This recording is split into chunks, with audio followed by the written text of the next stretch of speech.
kulanti wacan oo wanaagsan daawadayaasha ku xiran barbaarta media mar kale waxaan idin leenahay kulan wacan oo wanaagsan waxa saaxiibada ku xiran barbaarta maanta aan idin soo gudbin doonaa fanaan aan ahaa oo markii dambe se isku bedelay markii marxaladu ay ku xumaatay nin gabaarida tirtira dabcan aad baynu ugu xunaa hadii aynu nahay team barbaarta maadaama uu yahay fanaan cod macaan cajiibna ah laakiinse danta iyo duruuftu ay biday in fankii wax uu ka keeni waayay hase yeeshee nolol maalmeedkii inuu ka fikira ay noqoto maadaama family ku xiriiro laga yaabo fanaankiina qoys uu leeyahay sidaa daraadeed fanaanka markii fanku wax ka keeni waayay duruufaha aawadeeda waxa markaasi oo durbiday in gabaarida uu tirtiro haddaba sidee u dhacday sheekadan maanta waxaynu ku gorfayn doonaa oo aynu ku soo qaadan doonaa barnaamijka iyo fanaankaasi magaciisa oo dhameystiran warbixintan aan idin soo gudbin doona ayaa u dhacaysa qaabkan iyadoo Sab TV ay duubeen xuquuqda muuqaalkana ayaga ay leeyihiin aan daabano fanaanka caanka iyo sidoo kale marxaladda culus ee waqti xaadirkan uu galay nafku jeceliyo way inta ku eegta huunoy ku ilmeeyay kaalay amranay nafku jeceliyo way inta ku eegta huunoy ku ilmeeyay sida u jeedaan fanaanka waa fanaankan dabcan waxana hadda uu ku jiraa shaqadiisa caadiga ahaa maadaama fanka uu isku dayo inuu wato laakiin hadda fanka marka la fiiriyo waa nasiib in fanaanka uu kaco uu caanbaxo uu dadku ka gadmo fanaan masraxiyeed uu noqdo taasi waxay u baahan tahay shaqo iyo sidoo kale marka qaarna waxay noqon kartaa wax nasiib ah uu fanaanka markaas uu soo doonan karo inuu fanaankaas uu kaco uu noqdo mid markaas taageero badan yeesha customer badan yeesha aroosyada xafladaha gaarka dhamaaba markaasi ka lacageysta fanaanka showyo qabsan kara waa marka fanaanka uu markaasi uu kaco haddaba fanaanka iyo magaciisa sheekadiisa ayaan idin soo gudbin doonaa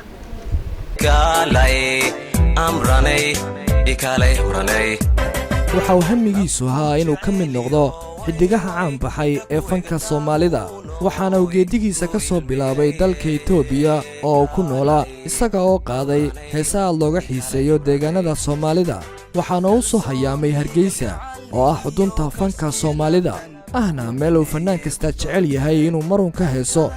kula hadlan ku iman laha kaamana taaheen wuxuu isku dayay fanaanka in markaasi uu soo baxo uu markaasi markii hore wuxuu aad uga soo canbaxay Ethiopia halka fankiisu ka bilaabo halkaas ay ahayd kadib heesa badan ayuu soo qaaday sida hadda muuqaalkan uu kugu soo gudbinay waa muuqaal markaasi official video isaga markaasi uu sameeyay xilligaas dabcan waa 2 sano ka hor ayaa ahayd markii muuqaaladaasi uu sameeyay kadib fanaanka aad buu markaasi fanka uu hami ugu lahaa in uu noqdo fanaan markaasi guud ahaanba markaa magaalada oo dhammi qabsada iyo guud ahaanba fanka Soomaaliyeed magac markaasi ku yeesha haddaba wuxuu ka soo degay magaalada Hargeysa wuxuu lahaa hami ah in hoygii fanka markuu uu halka uu ka soo caga dhigto in uu noqon doono fanaan reer Soomaaliland aad ay ula dhici doonaan hase yeeshee nasiibkiisa sida muusan noqon si kala ay sheekada isku rogtay xaalkaas muxuu noqday nacad kuma jabshen hadin ma beeren nacad kuma jabshen hadin ma beeren koliya lababan nasaku horala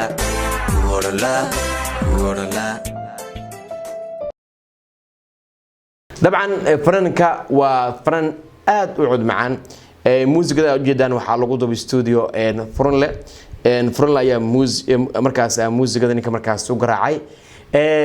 codkiisana sida u wada jeedaan waa aad buu u cod macaan yahay fanaankan nacad kuma jabshen hadin ma beeren koliya lababan nasaku horala Cabdisalaan Maxamed Kaamil waxa uu ka hadlayaa sida uu fanka ku soo bilaabay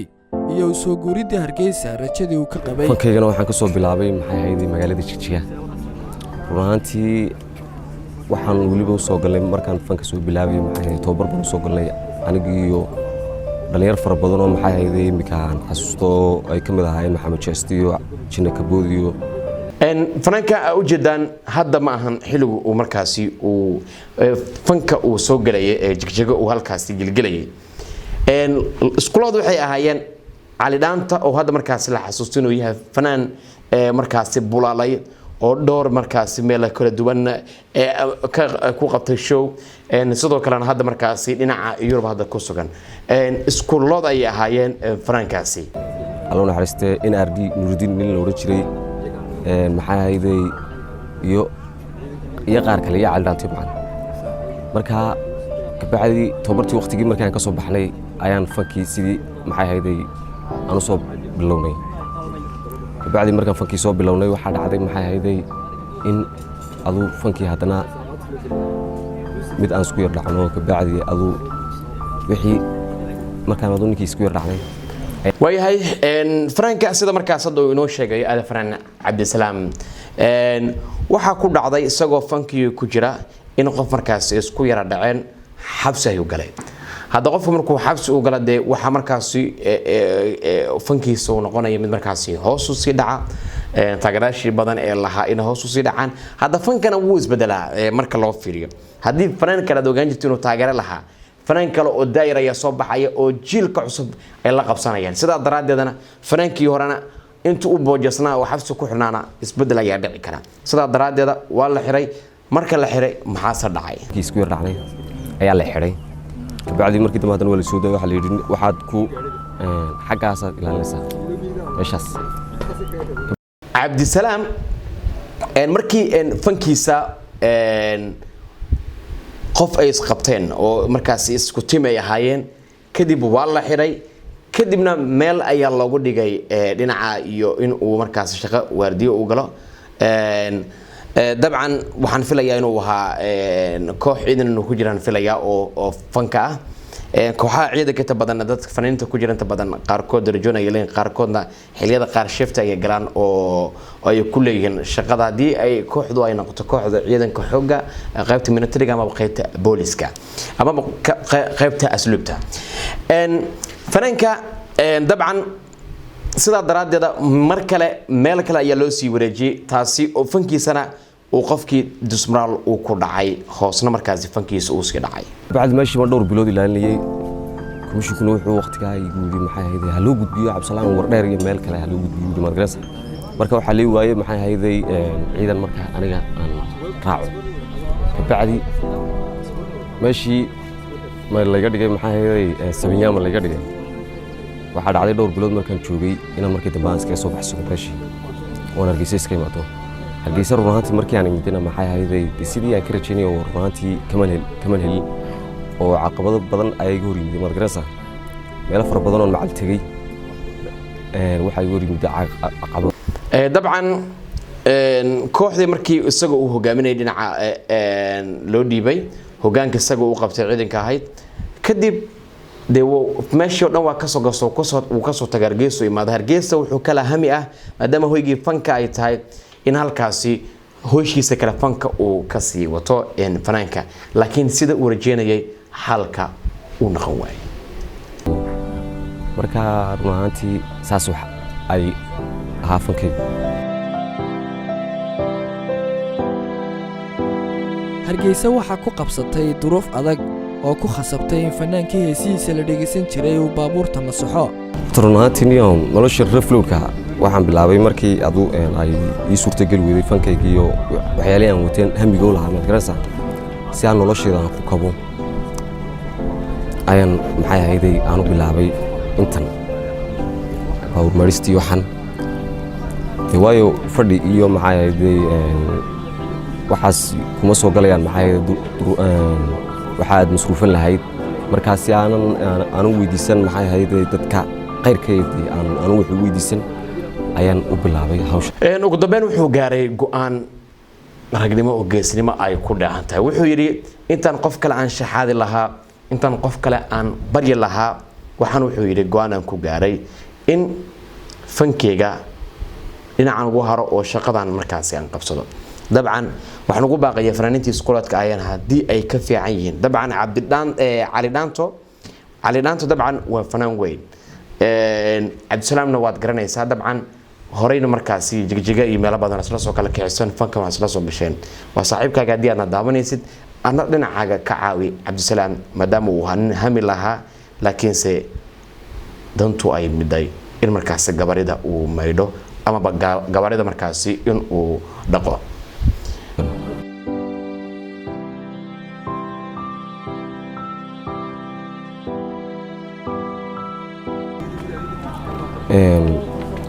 baabuur baad nin ku odhanaysaa ninba baabuur meesha soo dhigan waxaad ku odhanaysaa maxay ma kuusii maydha ama ma kuusii masaxa kabacdi wuxuu ku odhanayaa maya ama maxay hayday ama uu leeyahay buu ku odhanayaa maxay hayday meeshii wixii lagu meydhayay baabuur maydhsti waan leeyahay ama maxay hayday ama maya ayuu ku odhanayaa kabacdi adigoo rajeynayay dee in maxay hayday ay xaggaas ka soo galaan wax aad ama aad ku qadayso ama as lahayd hungurigaad waxaad u gelisay dee yaa ooslahayd waad helaysaa ayaa dhici kartay maxay hayday markaa inaad heli weydo dadkuna isku wada mid maaha dad iska fiican ugu jiraan oo maxay hayday markaa aad baabuur ama aad meydho wax fiican ku siinaya kolley aad furaheen uma masna cid qacan qabtaa ma jirto waayo maxay hayday dee furihii dufalna ayay Soomaalidu tiraahdaa ayaa wax duuga qof hortay qacan qabta maan helin dhalinyartii maxay hayday waqtiga aan sameeyayna waxay iska ahaayeen ciyaal maxay hayday iska xaafadahooga iska jooga oonan dee waqtigan aanan ku jiro aanan iyagu dee soo marin oo waxba aan waru haydii yaa oo maxay hayday iskaga soo koray dee adu nolol iska fiican marka aanan dareemin dee aanu tan ku jiro oo sida iyagu yihiin kolkol ay iga soo qaadeen dee cabdisalaan waxa uu jeclaa in loo fidiyo gargaar si uu uga baxo duruufta hadda uu ku jiro horta nin kastiba hami buu leeyahay anna hami waan leeyahay horta waxaan ku codsan lahaa inkastoonan anu maxay hayday aanan hargeysaba dhaafinba oon fanaaniin saa waaweyn aanan la kulmin laakiin haddana aan fanaaniin badan aan garanayo ama musiishiinno badan aan garanayo oo uu ka mid ahaa axmed weli oo ballan qaaday in guri heesan kuu tumaya oo ilaa waqtigan heesaan u dhiibo hees uu tumo daaye aduu maxay hayday aanu waxba ka helin gacan qabad aduu aqadu way iska farbadan laakiin haddii aan heli lahaa waayahay misbaaji ayaan leeyahay aad baan ugu xumahay alfanaan cabdisalaam dabcan xaaladda iyo marxaladda hadda soo wajahday iyadoo markaa sida hadda hadalkiisa aan ka dheehan karno uu markaa sheegay inuu isku dayo badan uu sameeyey xitaa axmed furle uu markaasi wax ugu ballan qaaday in uu markaasi caawin doono welina markaasi garabkii uu laayahay cabdisalaam kaamil dabcan waxaa halkan dhigay waa daruuf adag oo ah in markaasi isagoo fankii ku jira inuu fankii dhan iskaga haro uu marxaladda markaasi uu garo inuu gabaarida uu maydho amaba uu dhaqo sidaa daraaddeeda waa dabcan waxaa laga yaabaa cabdisalaam hadda noloshiisa kale gaarka ma garanayo waxaa laga yaabaa in reer uu leeyahay oo xaas iyo caruur inay u joogaan macquul ah sidoo kale waxaa laga yaabaa in waalidkiisa waxaa laga yaabaa inay duruufaysan isna markaasi uu doonayno uu caabiyo ama isaga shakhsiyadiisa in marxalad duruufeed inay hayso wuxuu isku debiro magaalada uu joogay Hargeysa uu soo caga dhigtay maadaama ay tahay magaalo weyn inuu u baahan tahay magaaladaasi de waxaad ku noolaatay waxaad ku joogtay meel aad jiifatay sidaa daradeed waxa laga yaabaa in nolosha gabar dhaqista inuu markaasi ka raadinayo qutul yawmkiisa dabcan aad baan ugu xunaa waxa laga yaabaa dad badan oo garanaya dad badan oo markaa reer jigjiga ah dad badan oo fankiisa garanaya in markaa hadda ay daawanayaan haddii aad cabdisalaam aad garanaysid si walaaltinima u caabi inkastoo hadda anaga lambarkiisa dee aanan haynin haddana waa qof markaasi fanaana ee u baahan caawinaad fanaanka caanka ah ee alfanaan cabdisalaam maxamed kaamil oo markaasi ka mid ah fanaaniinta codka macaan ee markaasi fanku aad iyo aad hami ugu lahaayeen hase yeeshee soo dhaceen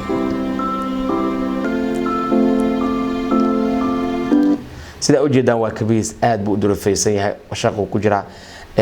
dhar laboora ayuu wataa lugihiisa iyo kabihiisa iyo qaabkaad ugu jeedaan waa qof aad u durufaysan guulad maxamed aadan guulad النبي تلفزيون كساب هرجيسة waayahay warbixintaasi waxaan ka soo xiganay TV-ga Saab TV sida markaas arkaysan wariyahana markaasi uu soo diyaariyay xuquuqdana markaasi Saab TV ay leeyihiin haddaba heesiisi